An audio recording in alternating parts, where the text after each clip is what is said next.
Rachel Cohen.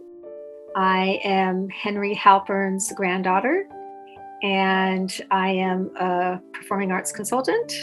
And I am absolutely thrilled that Laverne University has taken on ownership of my grandfather's sculptures. We're very thrilled that this is all happening. I'm Elisa Cohen, and I am Henry Halpern's other granddaughter. And as my sister said, we are thrilled that Laverne has taken such a great interest in his work, because having his work in an educational environment is also just a wonderful gift for us and hopefully for everybody there too. So it is very exciting.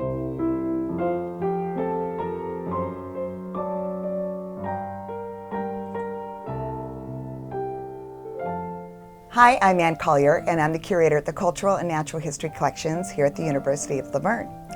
And it's an interesting story how we came about to receive these beautiful sculptures. This is one of 14. It came through a woman named Robin Small. And Robin Small had been trying to pass these around to different museums who were interested, but because of the condition that they're in, it's really hard for a museum to take on a project like this, so a lot of them passed. And she remembered a man who used to work here, recently retired, named Bob Earhart. And he worked in our advancement department, and he's also an alumni. And contacted Bob, and Bob, being the Leo, the leopard he is, contacted our president, and Deborah Lieberman then contacted Xander Wagner, who works here, and they drove out to the house to pick these up and brought them back. And then from there, it was determined that we would take these on because that's what we deal with as museum pieces. So the condition is tough, and the condition is rough on a lot of these. But the best part is we have a student population that can learn a lot from working on projects like these. And as a university that started originally as part of the Church of the Brethren and part of a denominational church, now as the University of Laverne, we're an interfaith community and we're an interfaith university. And now we have these lovely Jewish sculptures to add to our collection. And to be honest, I've been begging for years to get Jewish materials. We can't purchase our materials. They all come donated, whether by the community or by alumni. So this came through the community, and they're lovely, and they're a wonderful collection.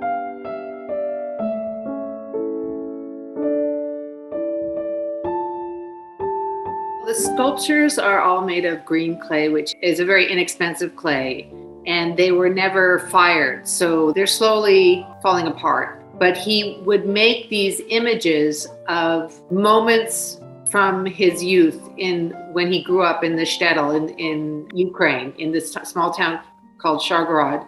He would create these little dioramas of people doing things that he remembered, the holidays, having a Sabbath, different things that happened in the Torah that he had studied, like moments like Solomon. He started to recreate all these images, and the beauty of them is they all kind of look like him.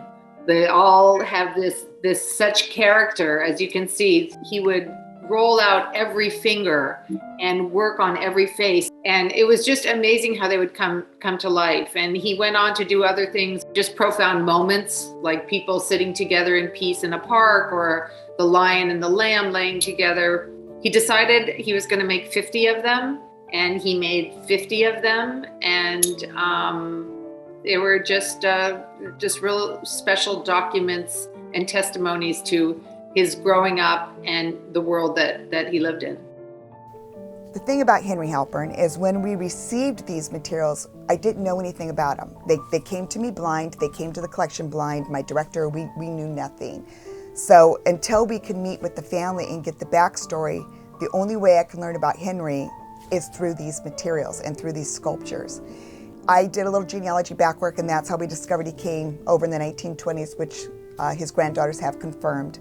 So I knew that much about him, nothing else except for these sculptures.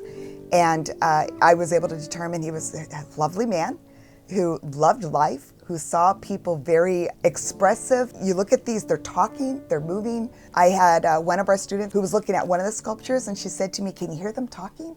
I can hear them talking. That's how amazing of the work he does. He grew up in a religious family, in the Ukraine, as Elisa said. We know more about him right before he came to the States. His village of Shargorod, there was a pogrom there, and a lot of homes were destroyed, and the Jews were sort of kicked out. And he was eventually enlisted in the Russian army. And in World War I, he was in an Austrian prison camp, but eventually he was let go. Not being a tailor, he learned how to be a tailor on the fly, and eventually helped the commandant with his clothes. And he learned to become very adept with sewing. And he came to America. He picked himself up by his bootstraps by first selling rags and piecing them together, and eventually had a shoe shop. Was it, Elisa, a shoe shop, or did he have a used clothing store first? I think it was used clothing, yeah. It was used clothing first, and then he eventually had sold shoes. Our mother told us he would walk down the streets and yell in the alleyways, "Throw out your old clothes, throw out your," and people, that's how he would get his stuff to sell. So what's great about these is Henry was a tailor. And so he dressed all of his forms. They have the body form, and then they have the clothing put on them. And if the clothing had a belt, then the belt is separate. And if it has a shawl, it's separate. And if they're sitting on a park bench or on a chair, then that's a separate piece of furniture that the now dressed form is placed on top. And then he would think of how the clothing would fall. And he has the clothing fall apart around it. So these were not shaped and molded from one piece of clay. These are multiple pieces of clay of a form that's been dressed, that's now on a piece of furniture, and then has that fluid living movement to it. You look at these, and this is a man who never considered himself an artist. He considered himself a hobbyist. This was just a hobby to keep him busy. And then here we are, the lucky recipients of his hobby. When our mother was about to get married, she met my father. At that point, Clara, his wife, had passed away. And my mother met my father, who was a man whose mother and father had been divorced. Very unusual at the time, but she was a very strong, kind of ballsy woman who just kind of knew what she wanted. And when my mother and father met, my mother's father met my father's mother, and our mother and father got married, and then 2 weeks later our mother's father married our father's mother. So it made the family very small. They married, and our family moved out to California, and then in the mid 60s, and then in the mid 70s our grandfather and grandmother moved out to California to be with us. And that's when he started working on clay, because he was retired at that point and he didn't know what to do. So he started working on the clay. So some of the figures you see, like the woman in the hospital, was his second wife when she would be sick, or these different things you would see. There's one, we have photos of her with her cat Prince. He's has wonderful imagery of them together also. Another great story is that he didn't know what to do with himself, so my mom got him the clay and said, go to an art school. Here, go to this art school. So we went to the first day of the art school, and they were working on projects, and the teacher basically said, you don't need to be here, you already know what to do. So she sent him out of the class. She thought he was too talented, she couldn't teach him anything. Yeah. But what she didn't do is teach him how to fire the clay. Right. And that's the only sad part, because they're slowly falling apart. Yeah, which is another reason why it's so great that Laverne has taken them over, because they're restoring them, and it's just fantastic. When these came to us, they came with these dust covers that Henry had originally made. As you could tell, they've seen better years. Each one of these sculptures have a number on them, and then a corresponding number to the dust cover. And only one of the sculptures had the original dust cover. So this is 9, and this is 36. So in conservation, usually you want to keep everything as is in a preservation. We're not doing a restoration. Restoration would mean that we would add to it, we would change it, we would modify it. A conservation is just to stabilize it, to keep it as it is. But these are not the correct dust covers that came with this. So we will put new dust covers on it and come up with a different solution. And then when you look inside, You can see there's a lot of dust that we'll have to clear out. We'll have to take this off. And then you see this little spot here. And I noticed there's a little piece of clay that's molded in a round ball. And I realized, okay, that's the ball, the little cap. And then I look over at this woman here, and she's actually headless. So this is a piece that we'll have to repair, we'll have to put back together. That goes to the condition report. This hand here, as you can see, is really wobbly. It's barely held on. He used an animal glue, so we'll have to go back and repair that too. They're made out of greenware. Greenware is unfired clay. So there's a lot of moisture in the clay, yet as time goes on, they become extremely brittle. So if this was to drop, they would crack into pieces. So they have to be stored in the right kind of humidity and the right kind of temperature in the right area. But then once these are all conserved and put in a stable condition, and we know none of these are wobbly, we know all the posts will be on for every sculpture, the plan is to then display them. So we think the conservation work will probably take about 1.5 years. It's going to take some time to do it the right way and to do each one properly. And then we would like to display them somewhere on campus in the round. As you can see, most of them are made to be seen from all angles. Only a few of them have a wall on the back of them.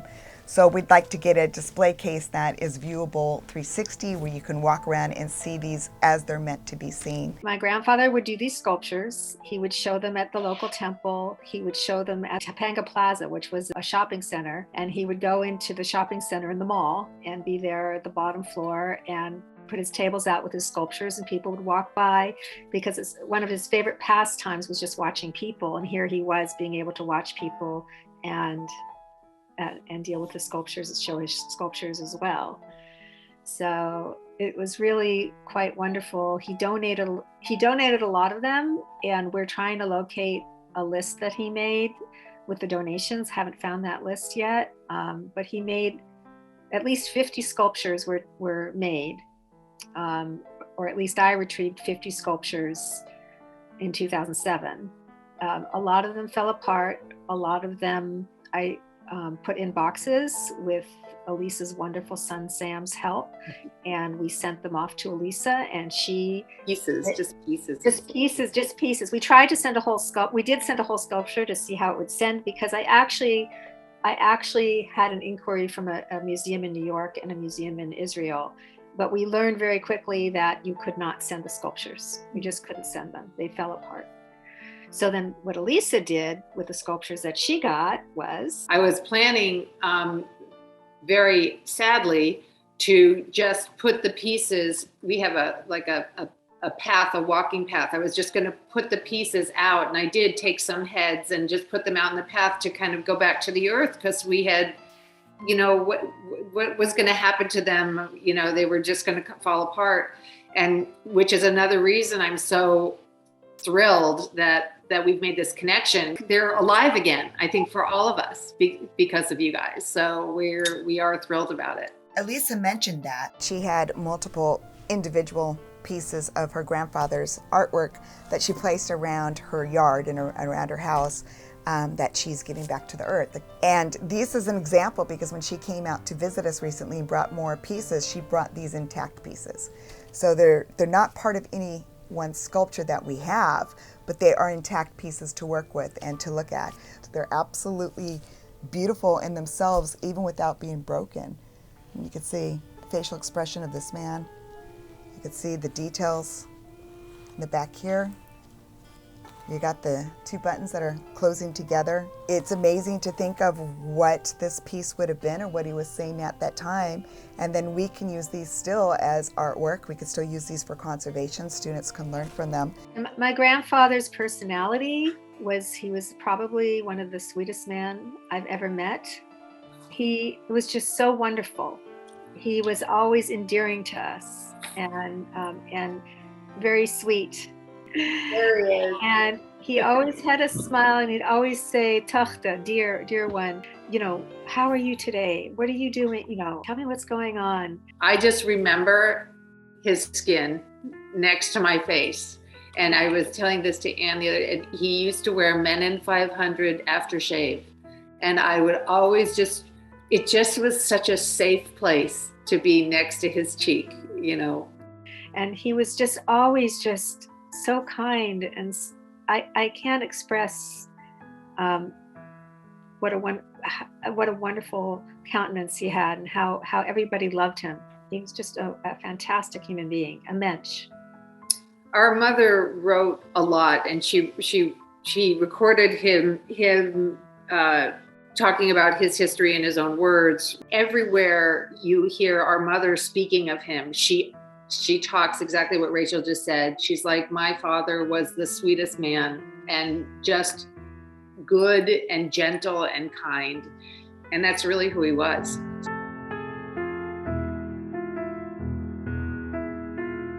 Tell me about how you got to be a prisoner of war. Why don't we start with that? Tell me about How I was a prisoner of war. Yeah.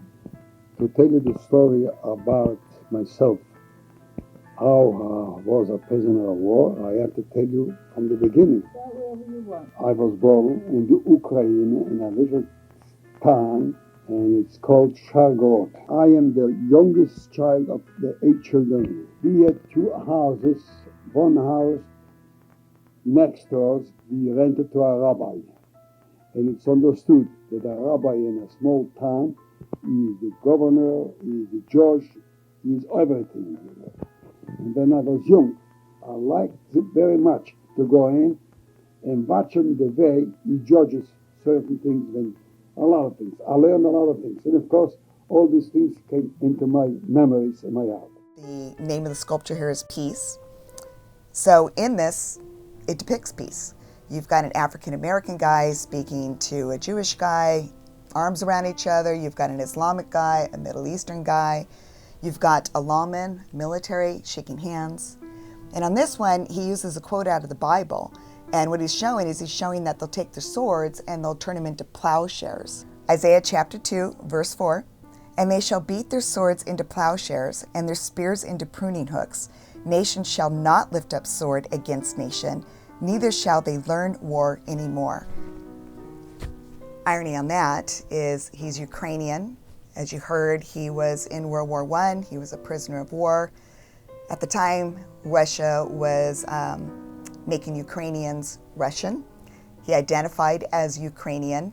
So this is a man that's talking about war no more. And we received these just 3 weeks before Russia invaded Ukraine, and they're back in a war. So this is a man speaking to a time that he lived for and a hope that he had hoped for. And I'm sure the people over there are thinking the same. Over here, he's got another Bible verse. So in this one, we've got Psalm 133, a song of ascents of David. Behold, how good and how pleasant it is for brethren to dwell together in unity. And he also does these in Hebrew. When he passed, and we just had all these, each of us probably took a little something to have in our home. It wasn't like he would make things and gift them to us. It was more, and you know, Anne said something very funny, it was very sweet. She's like, did you play with them? Did you want to play with them? And I can totally see how somebody would say that, but they were always just like precious dioramas. We were already also a little older, so we never touched them really, but you could sit and stare at them for hours because they just they do sort of come to life in their own way. They're very precious, and it's just knowing that the legacy is going to live on, I think will inspire a lot of future artists, but not only that, people who are interested in history to get a glimpse of the shtetl, a glimpse of an older time period. He always tried to create peace and love and happiness and show joy. There's never anything negative. Even when it's serious, there's joy in it. He's also got moments like this where he puts together information that it's imperative to visit the sick and to make them healthy and happy and feel loved. And when you look at these, you can see the conversations. Here you've got a woman listening with a lovely smile on her face to what this woman has to say. And for anyone who has family members that have been in the hospital or in a rest home or something, this is a lovely thing. It shows just how much people in bed can come alive, or if you're not feeling well, how happy it makes you feel when someone comes to visit you. The purpose of visiting the sick is not only to cheer the sick, but to help the invalid if needed and to pray for his recovery. Gentile as well as Jewish, the sick are to be visited. He has one where he just did heads, and he just did a row of heads of people from all over the world. It would be somebody with a tam, like from Ireland, and then an African man, and then a Sikh with the turban on, and then an old white Jew, most likely, and all the different people and children and whatever. One of my personal favorites, which is when the lion sits with the lamb, and if you could see his images of people, the way he depicts them and what he shows, you can only imagine. You've got to look at the lion's faces and the lamb's faces, because they all look like him too, in their own ways. And it's just so beautiful, because it's just his crudeness, his just, almost like childlike expression. He never had training or anything. It was just visceral for him. One of the granddaughters, Elisa, who you saw earlier, came out to visit California, and she brought more pieces that were not part of the original donation that have been added to. And one of them is this plate of heads. It's all these different heads, and you can see all these different kinds of heads that Henry would have sculpted, but they're so expressive, and there's so many different types of people in here. Again, we've got your Americans, we've got your Eastern Europeans, we got your Middle Eastern people, we have African Americans. There's so many different expressions and faces in here, and I think this is Henry. I think. What we've sort of found out a little bit more about Laverne through this process is the importance of diversity in education from all cultures, and just having a little bit of everything. And I had the very good fortune when I stopped by to see Felicia and Anne in their office, the anthropology office, right?